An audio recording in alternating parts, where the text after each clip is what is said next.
What's happening right now in Cleveland isn't just football, it's pure cinematic chaos. This is the story the NFL doesn't want you to hear, and once you see what's really going on, you'll never look at the Browns the same way again. Cleveland Browns owner Jimmy Haslam, the man pulling the strings behind the curtain, has finally shown his hand, and what he's doing with Shedeur Sanders isn't strategy. It's theater. It's a billion-dollar production disguised as a football season. Haslam has been out here smiling for cameras like a man who just robbed a bank in broad daylight. Fresh off securing public funding for that shiny new billion-dollar stadium, he's giving interviews and flashing that grin of a man who already knows how the story ends. But behind the PR glow, something much darker is brewing. Because if you look past the interviews and dig into the roster moves, the truth starts to unravel. Joe Flacco, gone. Kevin Stefanski, looking more lost by the day, pacing the sidelines with a playbook that feels like an artifact from another era. And somewhere up in his glass office, Haslam is quietly setting the stage for the most unpredictable season in franchise history. Here's the deal. This isn't just about building a winning football team. It's about creating a spectacle. Haslam's every move, every roster shakeup, every quote in the media is part of one massive production designed to keep Cleveland in the spotlight and the cash flowing. The new stadium isn't just concrete and steel, it's the centerpiece of his empire. And Shedeur Sanders? He's the headline act, the prodigy, the myth. The future of the franchise who, somehow, is stuck on the sidelines while the Browns spiral into chaos. Why? That's the million-dollar question. Or maybe the billion-dollar one. Because make no mistake, Haslam's every decision has a price tag attached to it. Some say Shedeur was benched to develop. Others whisper about sabotage from within. A coach too stubborn, a system too rigid, a front office too obsessed with control. But the truth? It's all part of the plan. Haslam knows controversy sells. Drama fuels attention. And attention builds empires, think about it. The Browns have been irrelevant for decades, the butt of every NFL joke. But now, they're trending every week. Fans are furious. Analysts are screaming. Everyone wants to know when Shedeur will finally play. Every episode of this soap opera keeps people watching, talking, tweeting, buying. That's not coincidence, that's marketing genius. And then there's the masterstroke. The benching. The conspiracy. The idea that Haslam's holding back his golden child on purpose.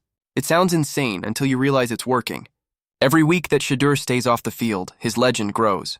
Every press conference where Stefanski dodges questions, the tension builds. Fans get louder. Media speculation explodes. And when Haslam finally lets him loose, when Shedeur finally takes that field, it won't just be a game. It'll be an event. You can already see how it's playing out. The old guard, Joe Flacco, gone mid-season. The rookie Dillon Gabriel thrust into chaos. Stefanski clinging to his job with conservative play calls that make fans groan. Meanwhile, Shedeur sits there, calm, collected, plotting.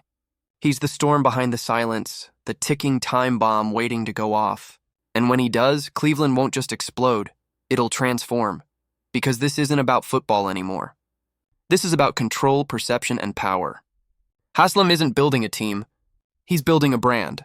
Every leak, every rumor, every anonymous source is part of the narrative architecture. He's turning his franchise into a living drama, the kind of story that makes ESPN salivate and social media ignite. The Browns' chaos is the content, but don't get it twisted. There's brilliance in the madness. Haslam's timing is perfect. The outrage hits just as stadium negotiations heat up. The Shedeur hype machine feeds ticket sales, jersey sales, and investor confidence. Politicians see a city united, angry, loud, but engaged, and suddenly public money starts moving. Chaos isn't the byproduct, it's the business model. Meanwhile, Kevin Stefanski looks like a man trapped in a bad dream. Every camera shot of him on the sideline tells a story. The confusion, the frustration, the helplessness. He's coaching football while Haslam is producing a reality show. And poor Joe Flacco, he became the sacrificial lamb, the cautionary tale of what happens when you outlive your role in Haslam's script. One day you're the steady veteran. The next you're traded mid-season and replaced by a rookie nobody's ever heard of, all to feed the narrative. And Shedeur? He's the final act. The hero waiting to emerge. The chosen one in a city desperate for resurrection. When he finally steps onto that field, when he finally throws that first pass, it's not going to feel like a debut.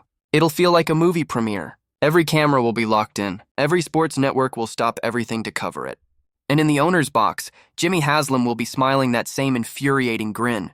The grin of a man who just turned football into art. Because make no mistake, This is art. Twisted. Corporate billion-dollar art. Haslam is playing 5D chess while the rest of the league is still moving checkers. The chaos is deliberate. The misdirection is calculated. The outrage is the marketing. And Shedeur Sanders? He's the masterpiece. The prodigy being molded not just for football greatness, but for superstardom. Fans may hate it now. They might scream, curse, and demand Stefanski's firing. But when Shedeur finally takes the field and the Browns ignite into a frenzy, they'll forget all the anger. They'll just remember the spectacle. Because Haslam doesn't care about the short-term pain. He's playing for immortality, for headlines, for legacy. So what happens next? Maybe the Browns finally unleash Shedeur and everything changes overnight. Maybe Stefanski's replaced by someone bold enough to embrace the chaos. Or maybe, just maybe, this whole thing burns brighter than it should and collapses under its own weight. But one thing's for sure, Cleveland isn't just a football story anymore. It's the biggest drama on television, and everyone's tuning in. And when it's all said and done, when the dust settles and the lights fade, you'll realize what Jimmy Haslam truly did. He didn't rebuild the Browns. He reinvented them. So, what do you think, Cleveland fans? Is this genius or insanity? Is Haslam a mastermind rewriting football history, or just another billionaire turning your team into a circus? Drop your thoughts in the comments below because this story is only getting started. And if you want to stay locked in as the chaos unfolds, don't forget to like this video, subscribe to the channel, and turn on notifications, because what's coming next in Cleveland might just make NFL history.